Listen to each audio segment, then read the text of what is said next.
Hello दोस्तों, कैसे हैं आप सभी लोग। आप सभी का स्वागत है हमारे यूट्यूब चैनल पर, जहां पर हम वैकेंसी लेके आते हैं हर बार फार्मा की। और काफ़ी लोग इसको देखते भी हैं। उन सभी को हमारा तहे दिल से धन्यवाद। और आज हम लेके आए हैं कि एक कुछ बच्चों का क्वेश्चन था हमारे व्हाट्सएप चैनल पर, जहाँ पे उन्होंने बताया कि भैया एम्स के कुछ क्या है, कैसा है ज्वाइनिंग और उसके प्रॉफिट। तो उसके बारे में हम बात करेंगे। कुछ लोगों का डाउट भी होता है कि भैया एम्स में जॉब करना कितना प्रॉफिटेबल रहेगा या कितना फ़ायदेमंद रहने वाला है हमारे लिए। तो उसी चीज़ को लेकर हम आज बात करेंगे। तो जैसा कि आप देख सकते हैं, हमने कुछ आपके लिए कुछ तैयार किया है, नोट्स वगैरह। तो उसके अंदर हम मेंशन करेंगे मेनली कि क्या क्या है जो हमारे आप लोगों के लिए काम आएगा, और अन्य भाई बहन जो हैं फार्मासिस्ट की तैयारी कर रहे हैं मेडिकल फील्ड में, तो उनके लिए क्या फ़ायदा होगा। वो हम सब आपके लिए सबसे आसान भाषा में लेके आए हैं। तो आसान भाषा भी क्या रहने वाली है, क्यों, ये सभी इसी के अंदर हम डिस्कस करने वाले हैं। तो चलिए शुरू करते हैं। सबसे पहले बात करते हैं भैया सैलरी है या अलाउंस है, वो क्या रहने वाला है, जो कि ओबियसली सबसे बेस्ट ही रहता है। ठीक है, सबसे बेस्ट रहने वाला है जो कि सैलरी है इसकी, जो 7th पे इस कमीशन होता है के अनुसार मिलती है, जिसके अंतर्गत D A H R A और टी ए जैसी भी चीज़ें मिलती है। जैसे कहीं अलाउंसेस है वो मिलते रहते हैं, और समय समय पर आप लोगों की यहाँ पे सैलरी भी बढ़ती है। तो हाल ही फिलहाल में एक और न्यूज़ भी आई है कि भैया 8th पे है, वो स्टार्ट होने वाला है 2027 से आई थिंक। तो उसका भी प्रॉफिट मिलेगा, तो सैलरी ओबियसली बहुत ही परफेक्ट होने वाली है। और बात करें तो फॉर एग्जांपल फार्मासिस्ट की सैलरी जो है 35,000 से 60,000 60,000 ज़रूरी नहीं है, उसके प्लस के हिसाब से भी हो सकता है। ठीक है, और उससे ज़्यादा भी हो सकता है। तो आपको एक अच्छी खासी नंबर की सैलरी है वो आपको मिलने वाली है। कम से कम इसके अंदर देख लीजिए 5 डिजिट होने वाले हैं। ठीक है, और 5 डिजिट में भी ये नहीं है कि भैया 5 डिजिट तो 15,000 में भी 5 डिजिट ही है। बट वही 15,000 में 5 डिजिट है, 25 में भी 5 डिजिट है, ऐसा नहीं है। बट जो नंबर्स हैं इनके फर्स्ट टू, स्टार्टिंग के दो नंबर हैं, वो सबसे ज़्यादा रहने वाले हैं। जो कि एक हर व्यक्ति का एक ड्रीम होता है कि ऐसी सैलरी हो और हमारे रोज़ वो हर महीने के महीने हमारे खाते में आए। उससे बेस्ट और क्या ही हो सकता है। और लोग तो ओबियसली पड़ोसी वो हैं, वो ये देख के जलते ही हैं कि भैया इनका लड़का इतना अच्छा कमा रहा है, ये वो कर रहा है। तो उस चीज़ को लेकर भी आजकल लोग ये होड़ में लगे हुए हैं कि भैया चलो नई गवर्नमेंट जॉब चाहिए हमें, हमारे पड़ोसियों के मुंह पर एक तमाचा जड़ना है। क्योंकि ज़्यादातर पड़ोसी होते हैं जो बोलते हैं भैया ये फलाने का बच्चा भाई एकदम निकम्मा है। तो उस चीज़ को अगर आप बदलना चाहते हो तो ये आपके लिए सबसे बेस्ट रहने वाला है। और सबसे बेस्ट है वो एक ही नाम है अभी, एम्स। यहाँ पे जॉब करना काफ़ी लोगों का ड्रीम है, ऑलमोस्ट काफ़ी लोगों का। ये हमने देखा भी है, ऐसा नहीं है कि भैया हम खुद से ही बातें बना रहे हैं। आप पूछ लेना काफ़ी लोगों को, वो लोग कहीं ना कहीं आपको ये बताएंगे कि भैया हमें चाहिए, ये एम्स की जॉब चाहिए। तो बात करें जॉब सिक्योरिटी के अंदर, तो इसके अंदर क्या है, एक बार सिलेक्शन हो गया तो नौकरी बहुत सुरक्षित है। हाँ, वो 2 इयर्स का प्रोबेशन पीरियड होता है, वो आपको कंप्लीट करना ही होगा। और प्राइवेट जॉब की तरह नहीं है कि जो जॉब से निकाल दे, ऐसा कुछ डर लगा रहे, आपको कोई नहीं निकालेगा। ठीक है, और ये सबसे सुरक्षित है, परमानेंट रहने वाले हो, यहाँ पे कोई नहीं निकालने वाला। सैलरी की बात करें, सैलरी एकदम सुपर्ब है। ठीक है, और इसके सीखने का मौका है, ग्रोथ है, वो क्या रहने वाला है, अच्छे अच्छे डॉक्टर्स होंगे वहाँ पे काम करने के लिए, उनके साथ आप लोग काम करेंगे। ठीक है, नई टेक्नोलॉजी और एडवांस ट्रीटमेंट सीखने का मौका।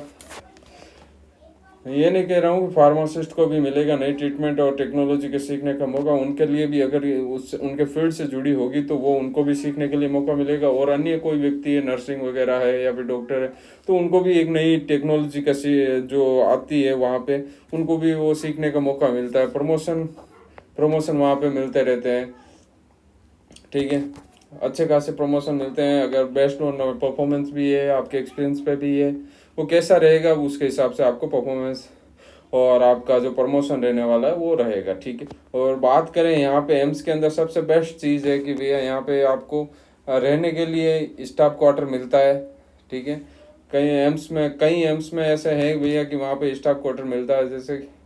और सब्सिडी हाउसिंग की बात करें तो कम किराया वो रहेगा, ठीक है। आपको गवर्नमेंट की तरफ से ही HRA मिलने वाला, हाउस रेंट अलाउंस, उसकी बात करें तो हाउस रेंट अलाउंस मिलने वाला है। तो उसमें आपको काफ़ी हेल्पफुल रह जाती है, काफ़ी मदद मिल जाती है। मान के चल पहले शायद ज़्यादा था, अभी थोड़ा उसमें कुछ चेंजेस है। और बात करें कि यहाँ पे और क्या आपको बेनिफिट मिलेगा उसके अंदर, एम्स के अंदर जॉब करने से बहुत सारे बेनिफिट मिल सकते हैं। जैसा कि आप देख सकते हैं कि भैया फ्री और सस्ती मेडिकल सुविधाएं हैं। आप काफ़ी लोग, जो व्यक्ति लगा हुआ है, जैसे कि आप में से कोई एक व्यक्ति लगा हुआ है, उनके परिवार वालों को फ्री सुविधा मिलेगी, ठीक है। और ट्रीटमेंट भी वो फ्री मिलने वाला है। अगर कुछ चीज़ है उसके अंदर तो उसके अंदर कम पैसे लगेंगे। और इसके अंदर फ्री देख लीजिए, यहाँ पे हमने मेंशन कर रखा है, खुद और परिवार के लिए इलाज लगभग फ्री है। हाई क्वालिटी ट्रीटमेंट एम्स में ही है। और एम्स में आजकल काफ़ी अच्छे अच्छे ट्रीटमेंट हो रहे हैं और अच्छे अच्छे एक्सपीरियंस बंदे बैठे हैं वहाँ पर, डॉक्टर्स वगैरह। तो वो सब आपको, वो जो भी सुविधा मिलेगी वहाँ पे, वो आप आराम से उसका लाभ उठा सकते हैं। और वर्क लाइफ की बैलेंस की बात करें तो आज प्राइवेट सेक्टर में क्या है, प्राइवेट सेक्टर में जो भैया ड्यूटी होती है 9 बजे, और वो जो ड्यूटी ख़त्म होती है 5 बजे। यूजुअली क्या होता है, घर से निकलना पड़ता है 8 बजे, और दूर वो अलग रहती है। 8 से फिर 6 बजे तक घर पे पहुंचते। उसके अंदर अगर उन्होंने मीटिंग रख दी तो 1 घंटे की मीटिंग मान के चल लो, ठीक है। 1 घंटे की मीटिंग मान के चलेंगे तो 7 तो बज ही जाएंगे, ठीक है। तो ये ऐसे ही टाइम वेस्ट कर देते हैं, क्योंकि उनका क्या है कि वो मौका रहता है कि भैया चलो इससे ड्यूटी आवर्स के बीच में मीटिंग रखेंगे नहीं। ड्यूटी आवर्स के मीटिंग आई मीन जैसे कि मान लो 9 to 5 रहने वाली है, ड्यूटी आवर्स के बीच में अगर मीटिंग रख देते हैं तो उनके 2 घंटे यहीं चले जाते हैं। तो उनके अगर जैसे कि मान लो 8 घंटे की है, 8 या 9 घंटे की ड्यूटी रहती है, ठीक है। 9 घंटे की ड्यूटी रहती है, 2 आवर्स ऐसे चले जाते हैं, 7 घंटे की ड्यूटी रह जाती है।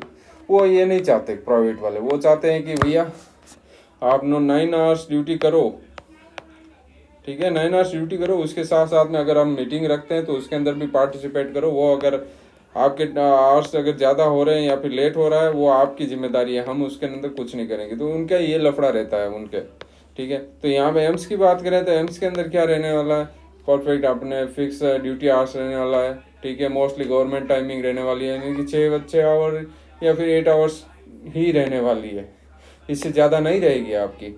और लीव्स की बात करें, CL है, EL है, मेडिकल लीव है, अच्छी मिलती है यहाँ पर।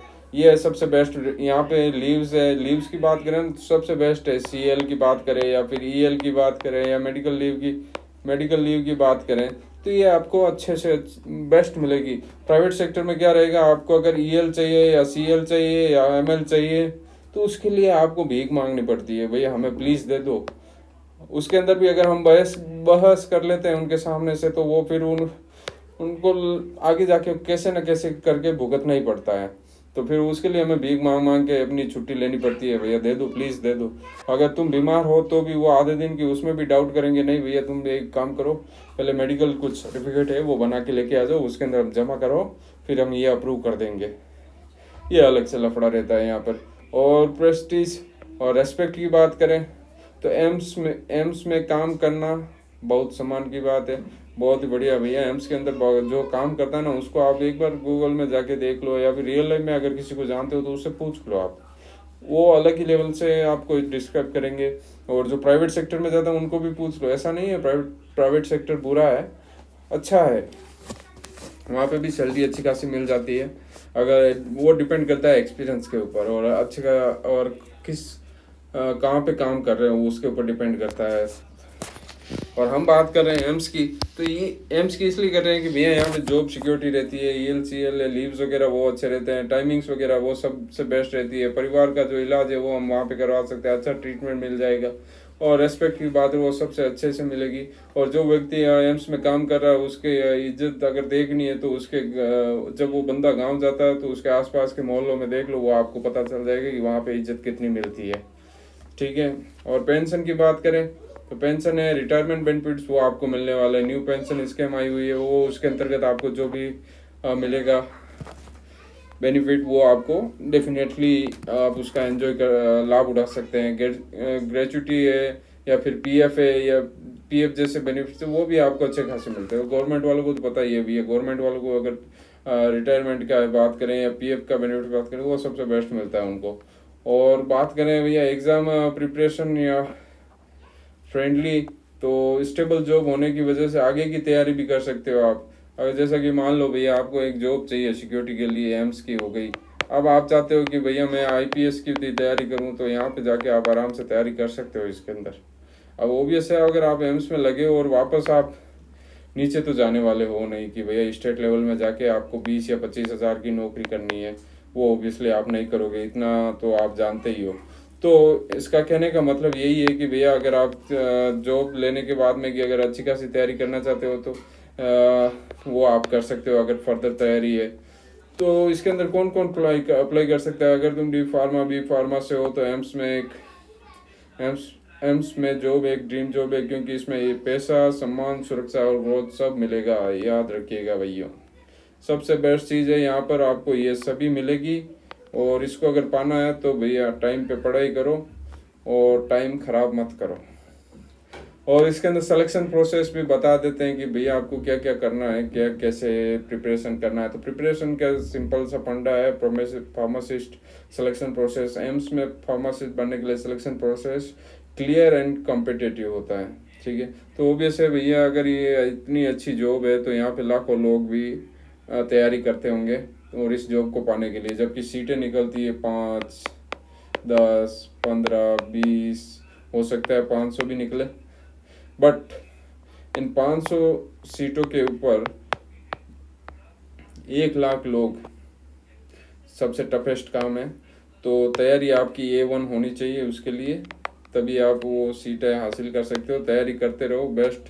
और तैयारी क्या करना आपका अपना, पहले सबसे तो पहले आपका एग्ज़ाम होगा जो सीबीटी होगा, सीबीटी उसके अंदर ठीक है एमसीक्यूज रहेंगे। क्वेश्चन मेनली क्या रहेंगे? फार्माकोलॉजी, फार्मास्यूटिकल केमिस्ट्री और हॉस्पिटल फार्मेसी, जनरल नॉलेज और रीजनिंग के कुछ क्वेश्चंस आपको रहने वाले हैं आपके उस एग्ज़ाम के अंदर।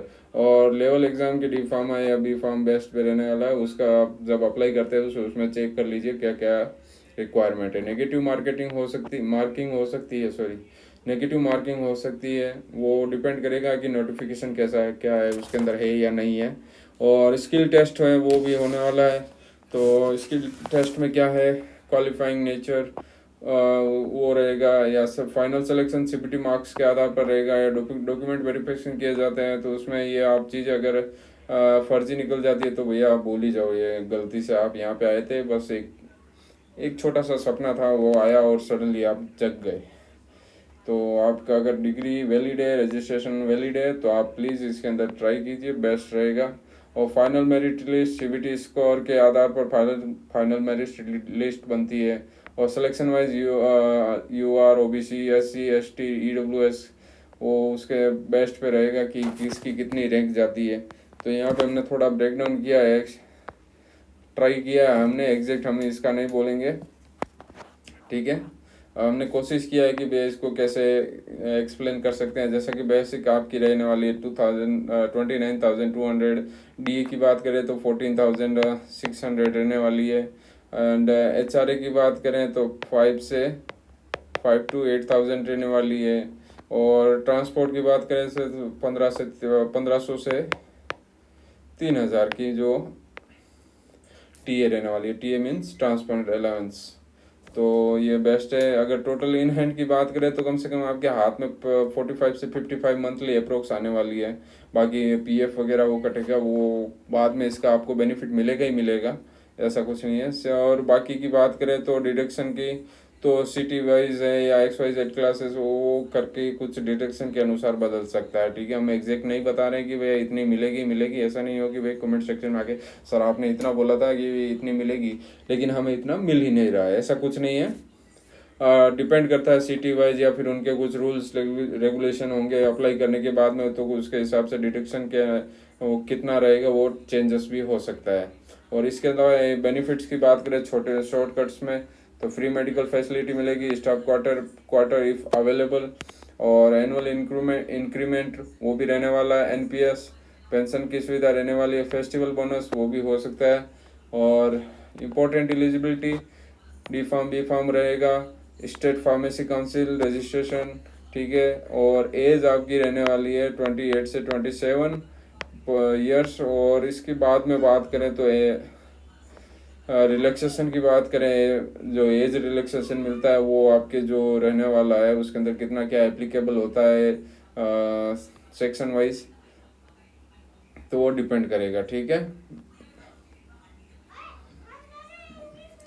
तो ये हमने ट्राई किया था कि आप लोगों के लिए इजी वे में आपको कुछ एक्सप्लेन करते हैं। तो आप सभी का बहुत बहुत धन्यवाद हमारे वीडियो को देखने के लिए। आई होप आपको ये वीडियो पसंद आया होगा। तो हमारा एक ही लास्ट में एक ही बात रिपीट करनी है भैया, प्लीज़ हमारे चैनल को सब्सक्राइब कीजिए, वो हमारे लिए बहुत इंपॉर्टेंट है। लाइक और शेयर ज़रूर कीजिए। अगर ये वीडियो अगर कोई आपको बोलता है कि क्यों ज़रूरी है भाई, क्यों तैयारी कर रहा है एम्स की, तो ये एक बार उसके साथ में शेयर करो, उसको भी पता चल जाएगा। हो सकता है कि फ्यूचर में वो भी उसी लाइन में टिक जाए भैया कि अरे यार क्या जॉब है वास्तव, तो वो भी इसी लाइन में आके खड़ा हो जाए। तो वो भी ट्राई करते रहिए, अपने दोस्तों को भी बताइए। अगर ये कोई वैकेंसी की डिटेल्स चाहिए तो यहाँ पे आके आप हमें कमेंट सेक्शन में बताइए, हम उसकी वैकेंसी की डिटेल्स लेके आएंगे और आपके साथ में पर्सनली आपको टेक भी करेंगे। धन्यवाद आप सभी का। चलिए मिलते हैं नेक्स्ट वीडियो में, जिसके अंदर होगी और भी कुछ इम्पोर्टेंट जानकारी। चलिए तब तक के लिए बाय बाय।